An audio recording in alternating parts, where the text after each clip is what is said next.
Bienvenidos a un nuevo episodio del podcast Fe y Libertad. El tema de la próxima revista Fe y Libertad es Libertad, Fe y Política.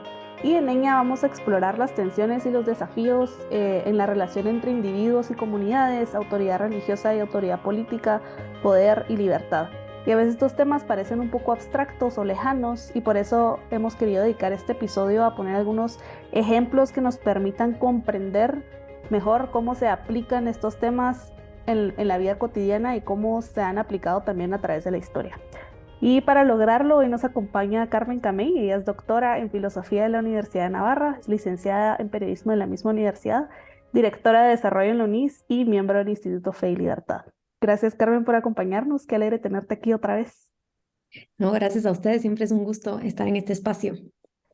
Pues, Carmen, el tema de esta revista lo propusiste tú. Y desde que hablamos por primera vez del tema hasta que redactamos la última convocatoria, pues ha ido cambiando un poco el enfoque, pero quisiera que nos dijeras de dónde surgió la inquietud por abordar este tema y por qué es importante explorar esa relación entre libertad, fe y política, eh, que al principio se llamaba teología política, ¿verdad? Ese era el tema global. ¿Qué significa esto? Pues la verdad es que teología política es un concepto que lo empieza a utilizar Carl Schmitt pues en un libro que lleva teología política por nombre, pero que realmente pues ha pasado a tener un sentido un poquito más amplio, ¿verdad? En donde podemos entender por teología política toda la transferencia de significados o narrativas compartidas, disputas, ¿verdad? Que hay entre los ámbitos de la teología y los ámbitos de la política, entre la esfera religiosa y la esfera política. Entonces, pues, ¿por qué creía yo que es interesante? Pues hay una tesis de la modernidad, ¿verdad? Que es que conforme vamos avanzando en la historia, vamos progresando y conforme vamos progresando nos vamos volviendo más racionales y cada vez menos religiosos, ¿verdad? Esta Ujú. idea de que la religión es como la superstición y que se va a ir superando. Y creo que es muy interesante pues darnos cuenta de que no ha sido así, que esta tesis no se ha cumplido, ¿verdad? Que estamos ya en la posmodernidad o en la posmodernidad o como sea, pero hemos superado la modernidad, ¿verdad? Y ha habido un giro hacia lo religioso en muchos ámbitos. Y uno de esos ámbitos es el ámbito filosófico y también el ámbito político. Y pues otra de las cosas que creo que es muy interesante es darnos cuenta de que gran parte de las cuestiones fundacionales de la manera en la que nos entendemos como sociedad hoy en día están basadas en la política. Te pongo algunos ejemplos, ¿verdad? Que creo Ujú. que tal vez nos pueden ayudar a entender esto mejor, pero por ejemplo, podemos pensar en cómo el cristianismo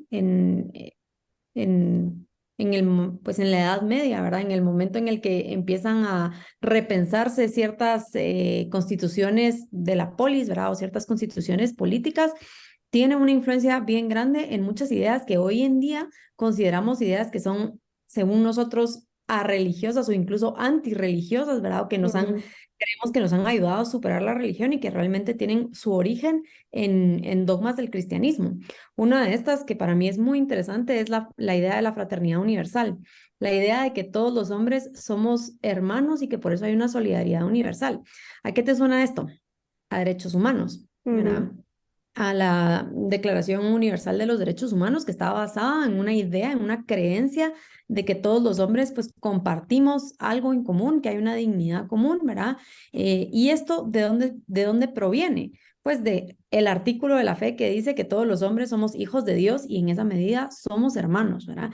Entonces, esta es una característica muy específica del cristianismo y que no existía anteriormente. Antes, no sé, a los griegos no se les ocurría pensar que éramos hermanos, a los romanos menos se les ocurría, pues otras ideas como la concepción de Dios en el cristianismo es el poder divino, todo poder viene de Dios y la manera en la que entendemos el poder tiene mucho que ver con la forma en la que los cristianos entendemos a Dios, ¿verdad?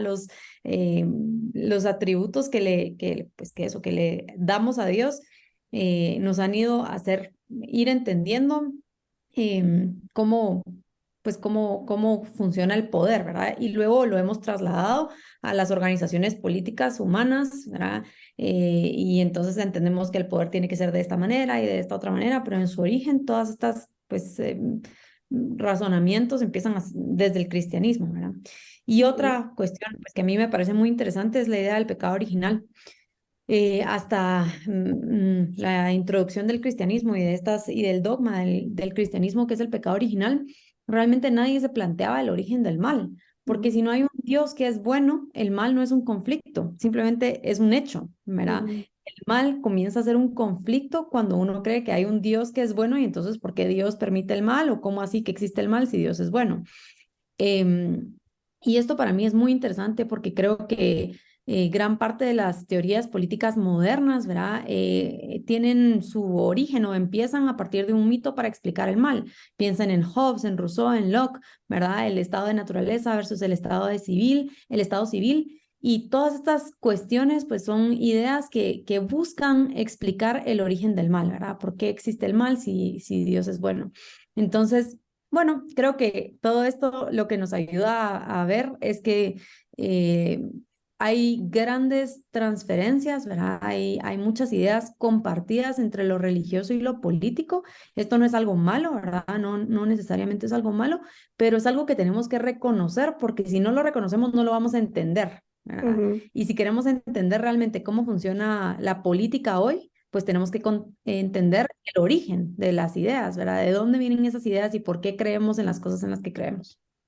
Justamente en julio vamos a comenzar un seminario con Jesús María sobre las constituciones en la Edad Media Ah, y cuál ha sido ajá, el impacto que eso tuvo en la forma en la que hacemos política ahora, ¿verdad? Y en varias de las ideologías. Así que como tú decís, bueno, es importante saberlo, pero también creo que existe esta, este rechazo a todo lo que es cristiano, eh, porque se tiene la idea de que la religión también es poder, ¿verdad? Es equivalente a poder y por lo mismo que nos vuelve a todos iguales, pero de una forma, digamos que elimina al individuo. Y creo que eso también es un tema que queremos abordar en la revista, ¿verdad? Cómo aquellos que tienen el poder político o las élites sociales tienen esa posibilidad de anular a la persona, de hacerla menos libre, eh, de homogeneizar al colectivo. ¿Podrías explicarnos cómo se da esto? Tal vez con un ejemplo podamos entender un poco mejor. sí, totalmente. Tal vez antes les di algunos ejemplos de cómo el cristianismo había influido en la religión y cosas que yo creo que son positivas y todos consideramos como positivas, pero también han habido otras influencias y recíprocas, ¿verdad? De la política a la religión y de la religión a la política que tal Ujú, vez no han sido tan positivas. Y creo que pues un buen ejemplo es los movimientos totalitarios, ¿verdad? Podemos empezar con el marxismo, ¿verdad? Y decir, bueno, definitivamente hay una transferencia de significados del judaísmo hacia las ideas políticas que están detrás del marxismo, ¿verdad? Esta ujú, idea un paraíso terrenal al que podemos llegar, ¿verdad? Esta necesidad de una revolución, pero que en realidad es un momento como de redención a partir del cual pues todos los hombres vamos a vivir en un estado de igualdad, de felicidad, de paz y demás. ¿Verdad? La idea de la lucha también es una idea religiosa, ¿verdad? Y la lucha ascética, ¿verdad? Pero que si se politiza esa idea se puede comprender mal. ujú, Y pienso que definitivamente en el marxismo, ¿verdad? Se puede ver muchísimo cómo la, a ver, perdón, cómo el entender estas ideas, ¿verdad? O el aceptar esas ideas, el creer en estas ideas puede convertirse también en un asunto cuasi religioso. ¿A qué me ujú, refiero con esto? A que las personas van a organizar toda su vida y toda su acción de acuerdo a unas ideas que consideran que son verdaderas, ¿verdad? ujú, Eh, por ejemplo, Marx, ¿verdad? Tenía como clave de la interpretación de toda la historia de la humanidad la idea de la lucha de clases, ¿verdad? Y para él ese ujú. era el elemento, la clave o la llave según la cual se podía interpretar absolutamente todo lo que ocurría. En el nacionalsocialismo pasa algo similar. ¿Cuál es la clave para interpretar toda la historia desde el punto de vista del nacionalsocialismo? La raza, ¿verdad? Y hoy en día en muchas de estas teorías que son, pues que beben un poquito como de esa izquierda marxista, también hay estos elementos que son como claves para entender la historia, ¿verdad? Ujú, Podemos hablar de la raza también, podemos hablar del género, podemos hablar del sexo, y toman estos elementos como unos elementos pues con significado religioso, porque es un significado que trasciende, que va más allá de la libertad humana. Y ujú, es algo ante lo que el hombre casi que no tiene mucho poder, ¿verdad? Ante la raza, ante el género, ante la lucha de clases, no nos queda nada más que aceptar el destino, ¿verdad? ujú. Y uno diría, bueno, esto es una idea totalmente religiosa, el hecho de que haya un destino, pero en realidad no, el cristianismo no cree que haya un destino, al menos dentro de la historia humana, sino que ha sido una adaptación, podríamos decir, de unas ideas judio-cristianas, pero sobre todo de un mesianismo judío mal comprendido a ciertas teorías políticas. Y aquí tal vez, no sé si me estoy alargando mucho, pero creo que es bien interesante pensar en la carga, en el potencial que tienen algunas de estas ideas religiosas. Walter Benjamin hablaba mucho del potencial, Gershom Scholem hablaba mucho del potencial del mesianismo, ¿verdad? Y de cómo Ujú. el mesianismo no se tenía que usar en sentido político, porque el mesianismo, el creer que hay alguien que me va a venir a salvar, eh, tiene muchísimo poder en convencimiento de las masas, ¿verdad? Sí, Es como el populismo, ¿verdad? Si cabal. yo le digo a alguien, esto te va a salvar, esto va a arreglar todos tus problemas, tú no vas a tener que hacer nada, solo tenés que seguir la corriente y cumplir con tu tarea histórica, puchis, por supuesto que eso es mucho más atractivo que el que me digan, mira, aquí no hay nada seguro, tú tenés que ver qué hacer y a ver si sale bien o si sale mal. Entonces, estas como promesas que son políticas, pero que en realidad tienen un trasfondo religioso, son muy atractivas pues para las masas, ¿verdad? Porque el pensamiento, la libertad y la vida Ujú. insegura, real y tal y como la conocemos, da mucho más miedo que esta certeza y esta seguridad que estas ideologías ofrecen.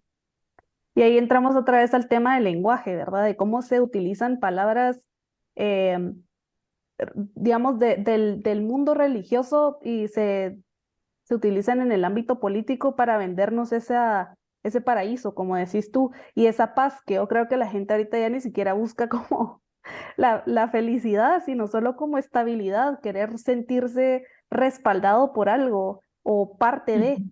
que yo creo que Tot- también, bueno, eso es otro tema que hemos abordado en otras revistas, ¿verdad? Pero cómo movimientos políticos o movimientos culturales han sustituido al final a la religión y a la comunidad y a esa relación con Dios en ese sentido de pertenencia y de identidad.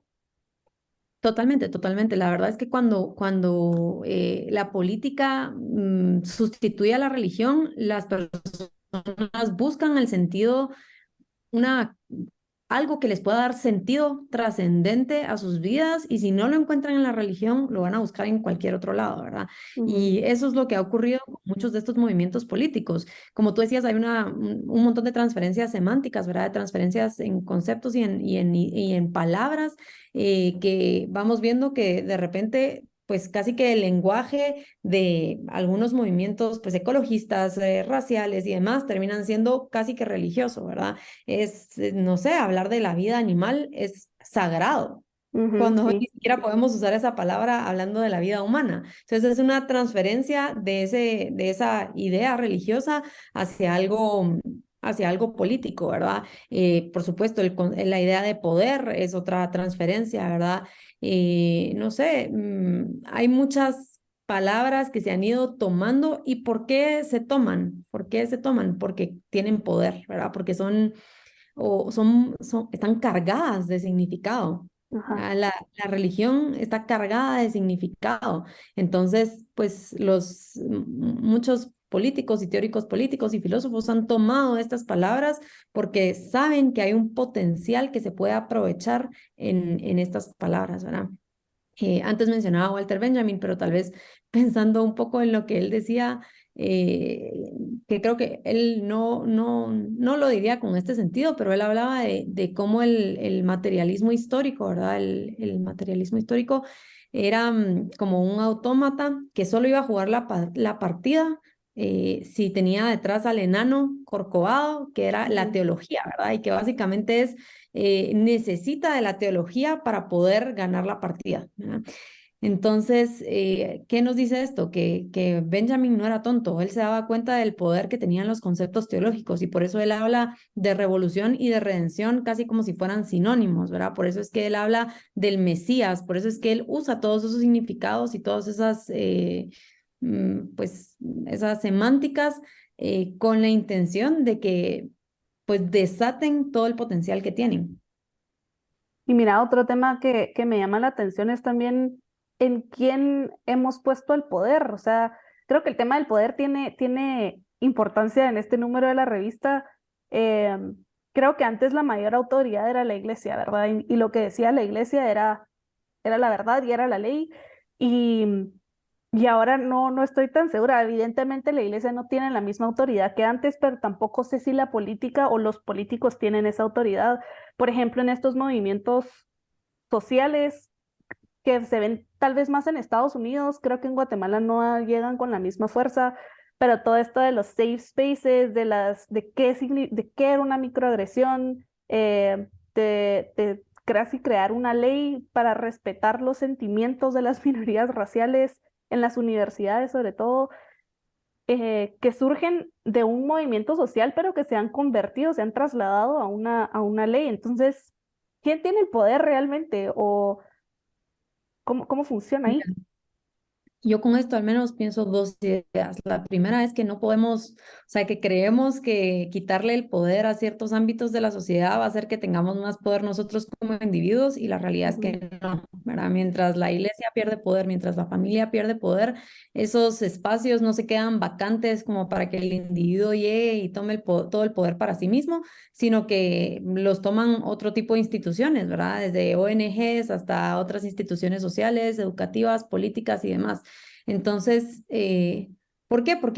Porque hay una gran parte de nuestra vida como personas en las que no somos capaces de tomar decisiones propias, sino que simplemente recibimos, ¿verdad? Y entonces, antes en la educación de una persona, pues la iglesia formaba una gran parte de esa educación, la familia formaba una gran parte de esa educación. Ahora ni la familia ni la iglesia parecen tener mucho que decir ujú. respecto a la educación de las personas. ¿Eso quiere decir que el niño se está formando solo? No, eso quiere decir que lo está formando, pues no sé, el gobierno, el sistema educativo o quien sea que está cerca de él y que pueda acceder a él. Entonces, esto por un lado, entender que el poder no es algo no sé, que exista solo ahí, sino que siempre hay alguien que lo está ejerciendo. Ujú, Esto. Y luego otra idea que también pensaba es que al final de cuentas, todos estos movimientos sociales lo que están haciendo es crear un ámbito de sacralidad, ¿verdad? Ciertas cosas de las que no se puede hablar, ciertas cosas que no se puede decir, casi como un poquito como el nombre de Dios en el judaísmo, ¿verdad? No se puede ujú, decir porque es demasiado sagrado.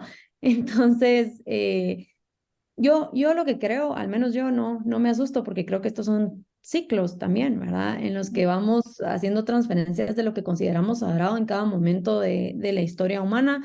Yo al menos pues sigo creyendo que las cuestiones religiosas son más sagradas que yo que sé, que la raza u otras cosas.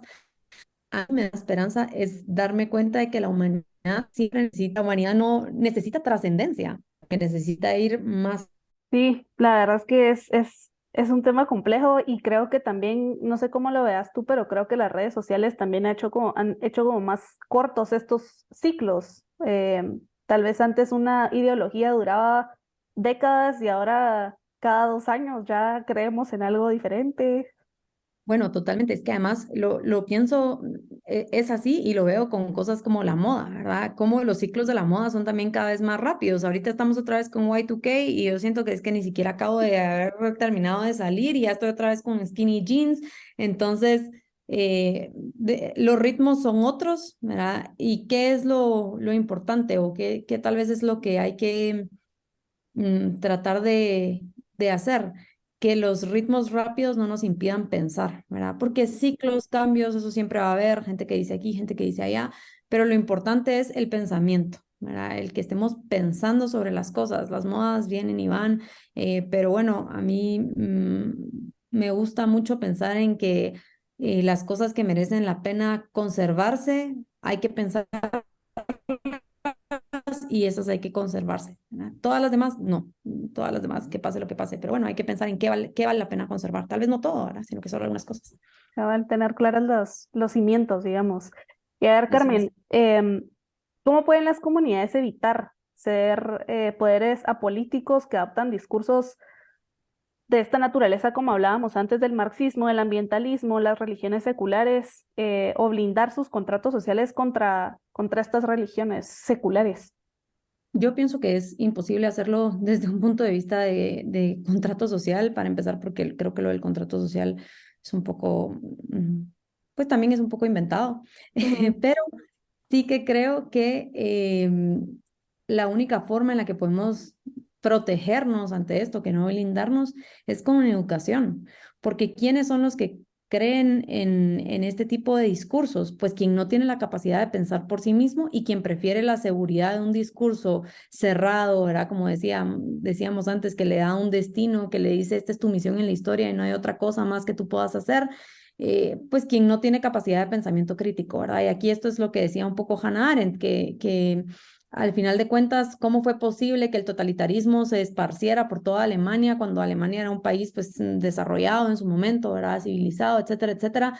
Pues tal vez era un país que estaba desarrollado, pero tal vez no era un país que fomentara el pensamiento crítico. Tenía también una tradición kantiana, ¿verdad? De moral, que suele ser el deber, sin pensar, ¿verdad? Sin pensamiento detrás.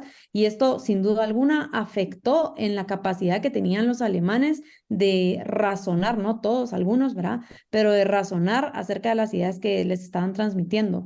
Entonces, ¿qué creo yo? Y no es una respuesta fácil, porque obviamente todos quisiéramos algo mucho más sencillo y decir, bueno, no, ujú. lo ponemos en las leyes y en el Congreso se define que no pueden entrar partidos políticos con estas y estas características. Pues que eso es imposible. Lo que podemos hacer es ir educando a cada persona, dándole a cada persona las herramientas para tener pensamiento crítico, y eso es lo único que va a hacer que una democracia pues funcione mejor, ¿verdad? Nunca va a ser Ujú. ideal, precisamente porque la democracia pues es un sistema humano y como todo lo humano es falible, pero puede funcionar mejor, o la democracia está pensada pues para personas que piensan. Sí. Y si vivimos en un país en donde pues la gente no tiene capacidad de pensamiento, pues porque tal vez está muriendo del hambre o porque esto, o porque muchos otros elementos entran en juego, definitivamente no va a poder tomar las mejores decisiones respecto a sus gobernantes. Y mira, ¿cuál dirías tú que es la diferencia entre estas religiones seculares y una religión, el cristianismo, por ejemplo? Porque yo creo que lo que tú decías, ¿verdad? Que la gente se siente cómoda con un discurso, que no tiene criterio crítico, es algo que no tiene criterio, es algo que a Ujú. uno le dicen, uno dice es católico, soy católica y es, no, tú no tienes libertad, te dicen qué pensar, cómo actuar. Creo que mi respuesta tal vez va a sonar un poco simple, pero es muy profunda. Y Ujú, es que la gran diferencia es que el cristianismo es verdadero y las otras ujú. no. Esa es la respuesta, ¿verdad? Y por supuesto que esto tiene mucho detrás, porque podemos analizar cada uno de estos discursos y ver de dónde flaquean, ¿verdad? Y al menos en el cristianismo, pues yo no le encuentro flaqueza, ¿verdad? O sea, veo que es la verdad. Entonces, ¿por qué? Porque también otra tentación puede ser pensar, bueno, entonces si todos los discursos pueden tomar significados trascendentales, entonces ninguno es verdadero y todos son lo mismo. Y no es así. La diferencia es que hay algunos a los que sí les corresponde la sacralidad, ¿verdad? Ujú. Por eso es que te decía lo de que hay que pensar qué queremos conservar. Hay que pensar qué es la verdad. El tener pensamiento crítico no significa mm, creer en cosas diferentes, sino que llegar a la verdad por mis propios medios. Excelente, muy buena respuesta. Y bueno, a ver, para terminar, porque ya vamos cerrando, está ligado a lo que te acabo de decir y yo creo que la gente tenía mucho miedo a que no existiera una división entre Estado e Iglesia, sobre todo tal vez porque creían que se iban a hacer leyes, no sé, con principios cristianos, que al final vemos que así fue de todas formas, ¿verdad? Pero ahorita se celebra esa división, pero no se condena, por ejemplo, cuando un líder político muestra tendencias a favor de una ideología, por ejemplo, de género o es ecologista, eh, y que buscan crear leyes que favorezcan a esta ideología. Entonces, ¿por qué se da esto? Pues yo la verdad es que creo que porque ellos piensan que es la verdad lo que están, a donde están tendiendo. Mira, yo sinceramente creo que es también un poco como ilógico pedirle a los gobernantes que no tengan preferencias personales, que no tengan Ujú, tendencias y que no gobiernen de acuerdo a sus valores y a sus creencias. ujú, Creo que el gobernante va a gobernar siempre de acuerdo a lo que cree que es verdad y por eso es que hay que escogerlos también, ¿verdad? ujú, Porque creo yo que otra, pues aquí hablamos, entra un poco el tema de la representación, pero yo no elijo a alguien para que diga lo que yo diría o para que haga lo que yo haría, sino para que piense y haga lo que él crea que es correcto. Obviamente ese pensamiento pues va a depender de cuáles son sus creencias, de cuáles son sus valores, etcétera, etcétera.